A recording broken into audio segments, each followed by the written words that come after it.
시청자 여러분 안녕하십니까?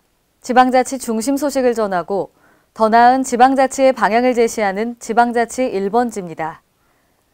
지난 6일 정읍시 산내면 농가에 오염 구제역이 발생함에 따라 살처분이 진행됐습니다.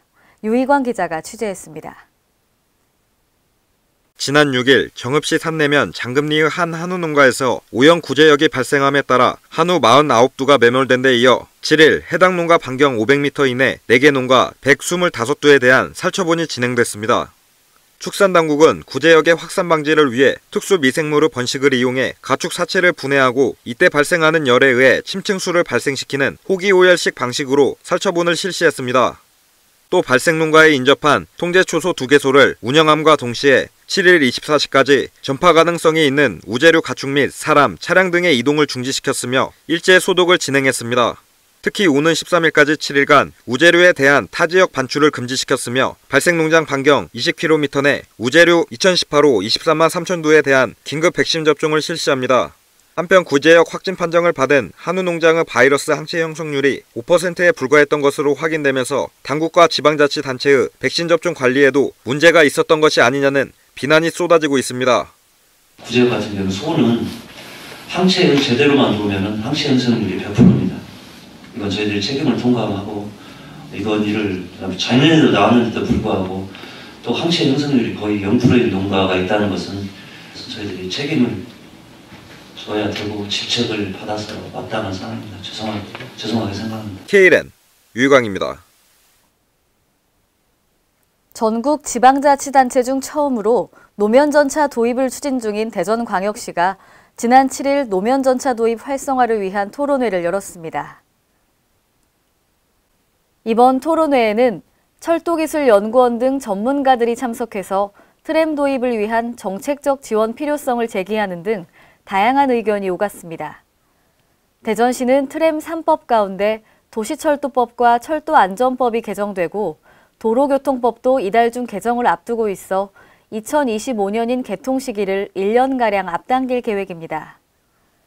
이 자리에서 권선택 시장은 그동안 대전시의 노력과 많은 분들 덕분에 트램 추진이 성공적으로 진행되고 있는 만큼 트램 선도 도시인 대전이 국내 트램 도입의 모델이 될 수 있도록 하겠다고 강조했습니다.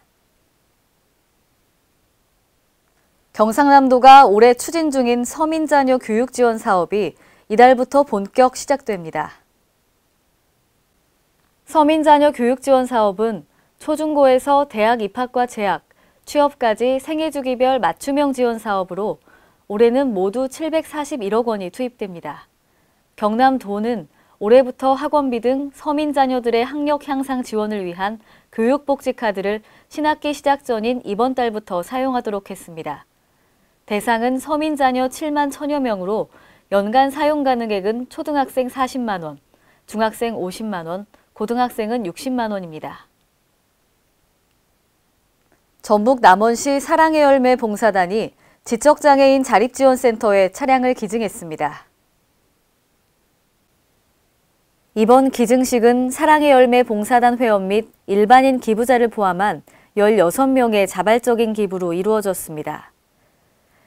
이번 기부는 공동모금회에서 운영하는 착한 가게 기부사업 운영 관련으로 2016년 10월부터 3만 원씩 60개월 동안 기부하기로 했습니다. 남원시 지적장애인 자립지원센터 이용객은 270여 명에 달하며 이번 기증 차량을 통해 자립지원센터를 찾는 이용객에게 편의를 줄 것으로 기대됩니다.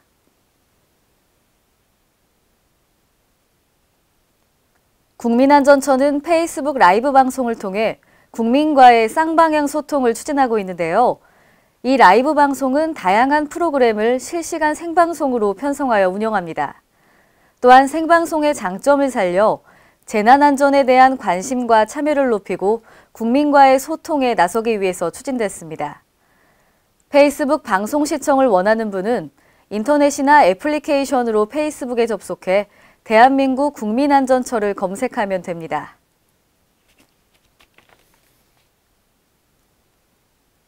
여성가족부는 일반 국민을 대상으로 하는 찾아가는 폭력 예방 교육의 신청을 한결 쉽고 간편하게 개선했습니다. 그동안은 폭력 예방 교육을 신청하려면 일일이 교육 지원기관을 찾아 신청서를 접수해야 하는 번거로움이 있었는데요. 앞으로는 대표 전화와 온라인 홈페이지를 통해 신청 접수하면 손쉽게 폭력 예방 교육을 받을 수 있습니다. 이상으로 지방자치 1번지를 마칩니다. 시청해주신 여러분 고맙습니다.